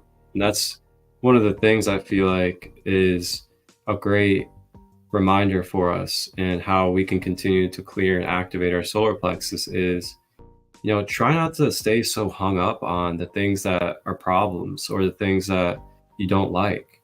You know, acknowledge it for what it is and then start seeking solutions or start creating solutions and move forward with that. You know, it's like you find out about something. Okay, I'm aware of it. Now, what am I going to do with it? Because if you become aware of it, but then you don't do anything with it, it's just going to perpetuate and it's going to fume and it's going to start spilling into toxins inside of you. So you just move forward, keep the current flowing, keep the momentum going. So then that energy doesn't get all stuck up in your system and it can just release and you can continue on with drawing in solutions, drawing in the resources, the things that you need to attract in order to keep on flowing with your intentions. And I know it's not always easy because of the things that we spoke on, you know, lower chakras being blocked, therefore we're ungrounded. We don't feel secure. We don't feel safe to even take action or to keep moving. But I'm telling you guys, like, this is why we say that on the other side of fear is unconditional love, because unconditional love is always here for us. And that unconditional love is built into the momentum. It's built into this continuous consciousness of energy. And the more that we embrace that and embrace that we are that and we are in harmony with it, and we just keep on moving, keep on continuating, whether it's a small step or a big step, a small movement or a small shift, a small tweaking of something, it's still continuing that momentum and keeping that energy flowing. So then we're not getting caught up and stuck and stagnant on the things that are coming into our energy field that we have issues with or problems or dislikes with. And then it just becomes a, like I said, a acknowledgement process. And then through that acknowledgement, now I'm going to do solutions and continue to focus on the solutions and what's going to come next, instead of staying focused on that or the past. So yeah, that's one thing I definitely resonates for me, especially right now with keeping my solar plexus healthy and clear, as well as the rest of my system, is trying not to stay so hung up on the things that come into my field or the things that I experience, knowing that we are in a continuation and that there is always change that is able to be accessed. So even if I don't like something, there's always free will, there's choices, and there's change available for me to be able to access in my reality. And really, like, you know, finding the places, finding the people and the communities that support you and what you want in life. and continuing to feed that, continuing to put your energy into that and invest into it. Oh, Well, yeah. I mean, I think really, if beings in general, as a whole, if beings feel appreciated and a part of something, it gives them what they need to start this journey. You know what I mean? Like, so we should focus on making everyone feel included, whether we agree with them or not. Unity, right? Treat each other like we would treat ourselves. And if we don't treat ourselves very nice, that doesn't apply, obviously. But I mean, like, you see where I'm going with that. Yeah. Yeah. It's all process. I mean, but we can't treat each other as right until we treat ourselves right. You can't say you love somebody fully if you don't fully love yourself. Right? So.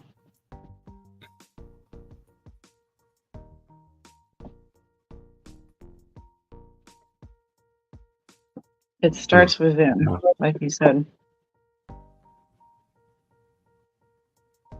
And I mean, not to go too far out there on people, but just remembering, that we're also multidimensional. So you can think something all that you want, and you can think about it and just think about it and say it.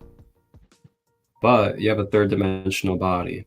And if you're not doing anything in your third dimension that aligns with that resonates with what you're thinking and what you're saying, there's going to be that slight disconnect going on in our 3D human physicality material world due to the nature of where your container is. Is your container supporting your mental thoughts or the things that you have intentions for? And that's part of the reason why I really changed my diet and became more conscious of that type of stuff, because I found it really difficult to have the energy throughout the day, to have the clarity and so much other stuff to be able to really even think about, process, or have a sense of, really co-creating my reality, due to all of the things that I would have to focus on, either with my body, my mind, or emotions that were continuously being polluted by toxins and other things that cause tension and really a shrinking of my energetic field. So that was definitely a big key for me, was eliminating, clearing out, and then integrating things that were more supportive and more healthy for me. Yeah.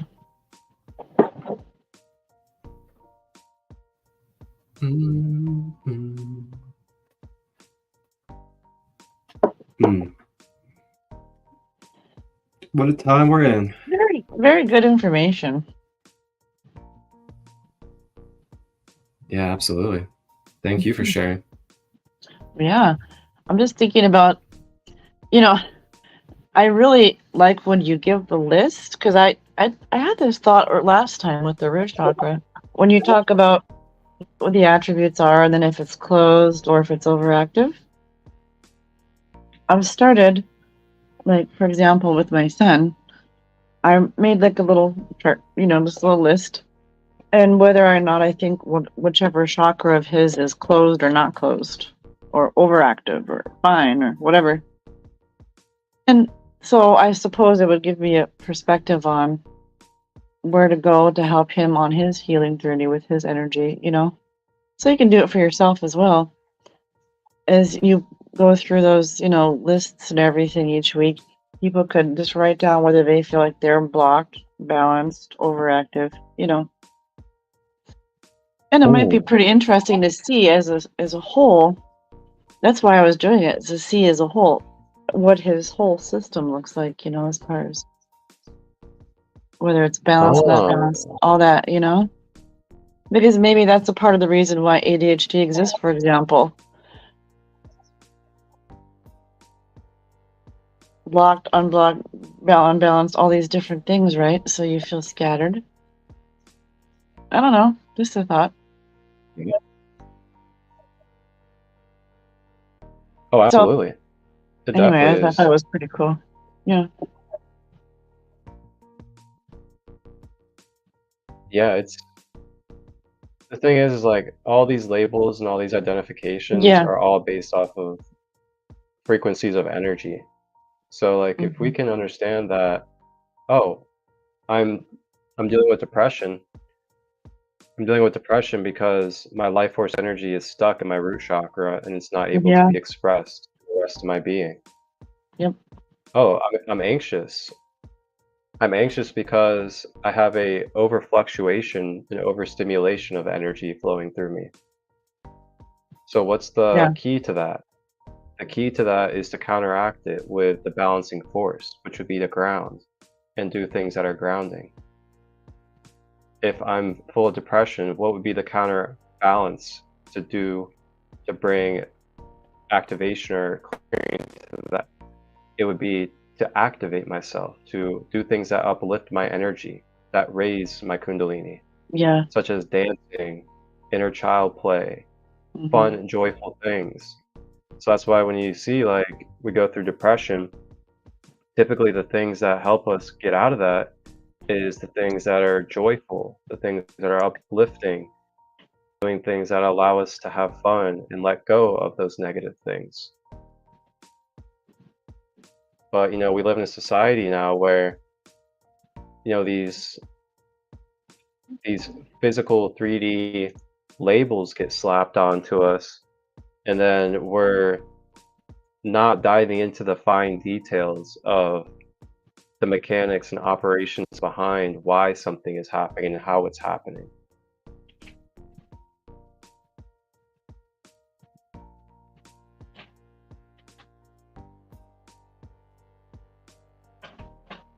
Alrighty.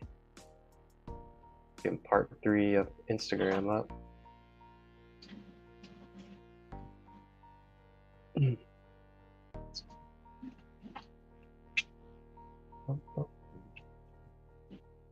Hello, I'm back. Well, hello. Hello.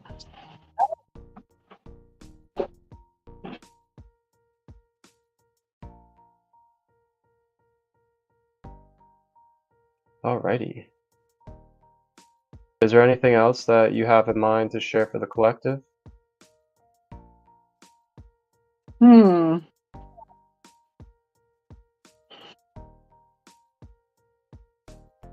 No, I was just thinking, well, maybe, like, I guess on a personal level, I was thinking as you were talking, gosh, this is so difficult sometimes, like, just yesterday I was giving myself a hard time and being negative and whatever, so give yourself grace. I gotta tell myself that all the time, just Sarah, just give yourself some grace. You're human. Don't be too hard on yourself. So I would just say that just give yourself grace, my friends. Give yourself grace.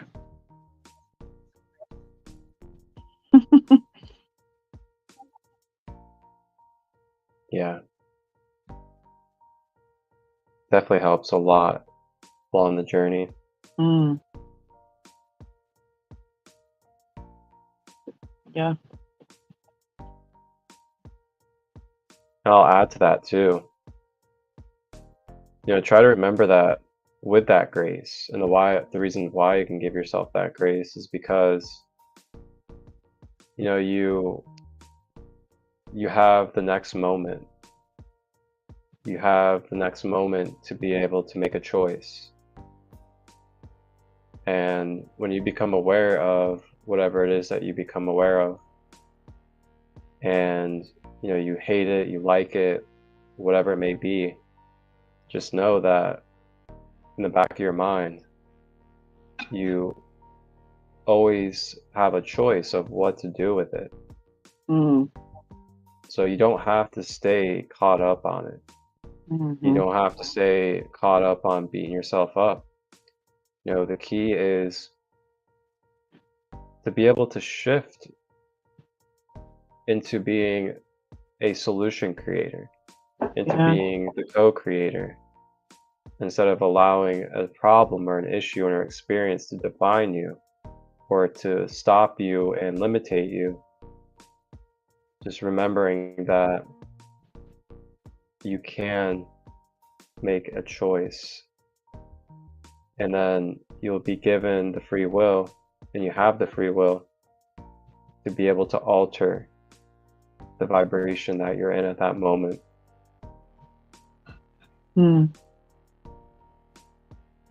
Yeah.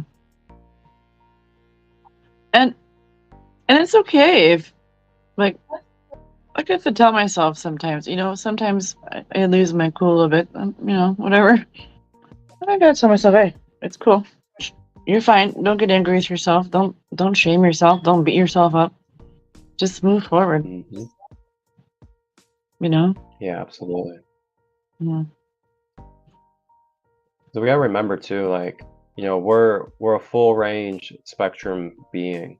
Yeah. So like we're supposed to feel what we feel in that moment, you know, organically.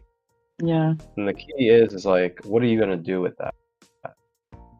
Now you can either do nothing and let it stuff you up, or it can project onto people, or you can, you know, decide to ground it or activate it, or many other things. Yeah. But yeah, you know, it's like, what are we gonna do with this? You know, being a human being, it's like, I feel like one of the biggest things of existing is, what are you gonna do with the energy that's in your presence? Like, what are you gonna do with the information that's being given to you? And then from there is nothing but causes and effects after cause and effect. And that's how simplistic the universe really is energy, information, utilizing that energy and information, creating causes and effects that all are connected and correspond to each other. Yeah. That's where you eliminate that extreme polarity perspective of good, bad, left, right, up and down, and all this stuff. Instead, it's just all energy and vibration. And we change it and shift it. And that's what we do.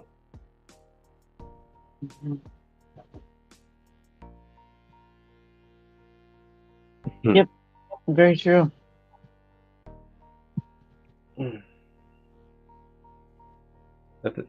Actually, if there is anything else that you want to share, feel free. But I'm gonna actually close out with a short passage out of the Kybalion. Okay.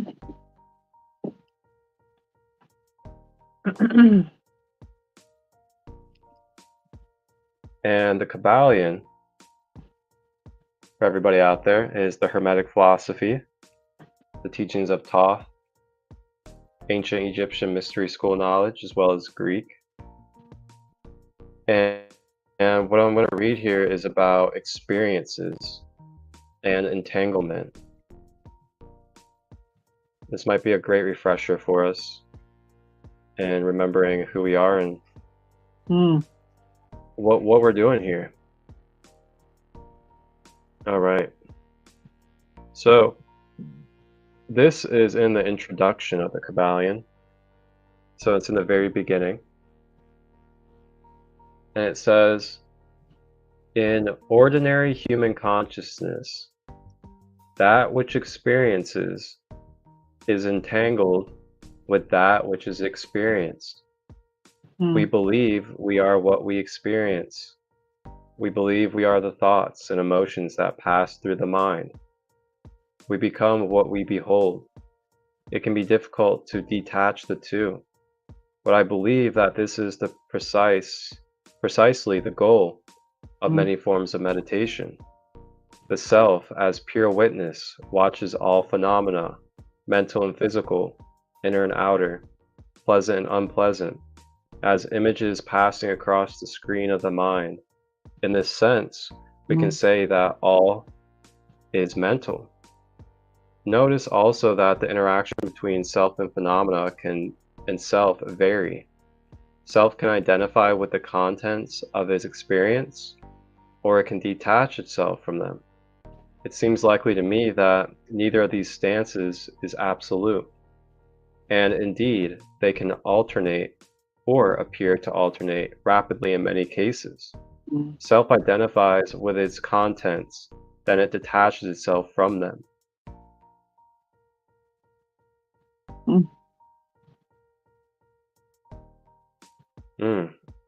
Interesting. Let us go further and posit that this process takes place at all levels of manifestation, from that of the subatomic particle to the atom to our level and beyond.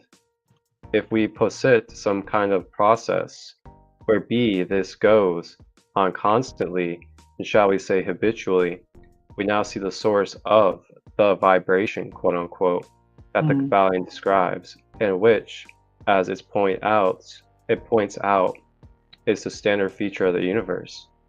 Because this process takes place at all levels and scales of reality, we also see the source of the correspondence among all levels that the Kabbalion asserts. Polarity, gender, rhythm, and cause and effect.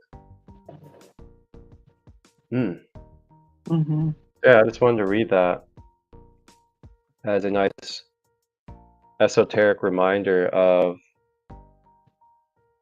our ability as human beings to be able to experience in many different ways. And in some of those ways of experiencing is we can either attach to the illusions that we're experiencing and continue to hold on to them, keep them perpetuating, keep them lingering, keep them being present within our energy. Or we can choose to consciously let them go and detach from them and know that we're an observer of information and energy that is moving through us and passing through us and is not staying with us as a finite destination, but is just temporarily moving through us for an experience of information and energy. And you choose out of your own perception, out of your own embodiment, how you interact with and what you do with that information and energy as a conscious co-creator.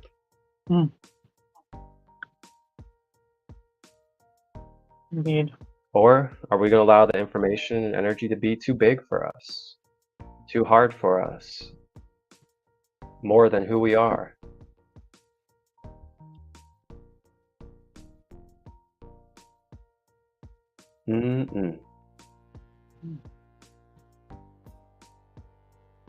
Yeah.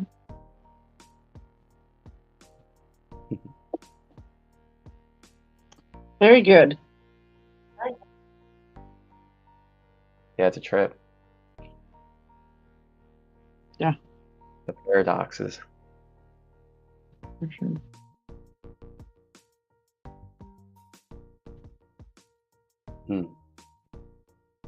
Well, Sarah, anything that you would like to share before we close? Yeah. Have a beautiful day. Whenever you may see this. Awesome. Well, thank you for joining us again as our royal guest on this episode of Rising with Ra. And I really appreciate your knowledge and wisdom. Yeah, thank you for having me. Great time, for sure. Thank you. Absolutely. For everybody out there, you guys can find Sarah's social medias down below in the description. You guys can always reach out to her if you have questions. And she is very diversely knowledgeable about herbs, different organic home remedies, and also just has a lot of spiritual wisdom as well. She is a really open-minded and fun sister to connect with. So I highly suggest following her, reaching out sometime if you ever feel like it. And yeah, Sarah, I look forward to the days when you develop even more with your passions and you start having like your own market and all these other beautiful things for people. Yeah. I think it sounds like a wonderfully awesome journey. And I'm ready to find the starting point. Oh, I'm on it now. Woohoo! I'm ready. That's right. You're doing it. Yep. Alrighty. It's all these little steps that are so important. Today, I am starting with step 1, clearing the energy to make way for the new gifts to arrive. I learned, and I must remind myself this, when you're asking for something new, you have to make room for it energetically, emotionally, mentally, sometimes even physically. Mm-hmm. Otherwise, it may not have the ability to arrive, to manifest. Yeah. So, all that being said, I'm using this full moon energy today, and my intentions and some things I'm doing to clear this energy and to make way for the new.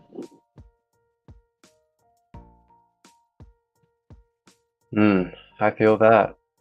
I definitely feel that.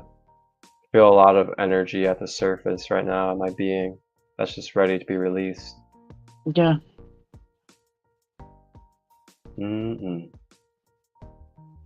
Well, Sarah, Yes. enjoy the rest of your day. Thank you. You do as well. Thank you. And everybody else, enjoy the rest of your day as well. Thank you Bye, guys all everybody. for tapping in and rising together on this Rising with Ra, as I will be back for the next episode on Friday, 11:11 a.m. Eastern, as we will be exploring the heart chakra.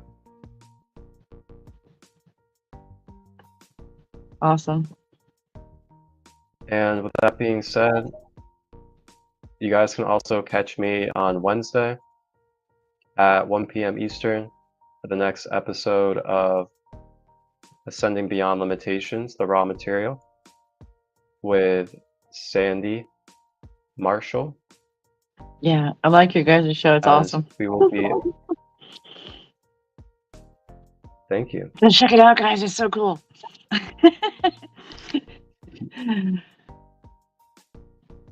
All right, y'all. Wholeness and balanced love.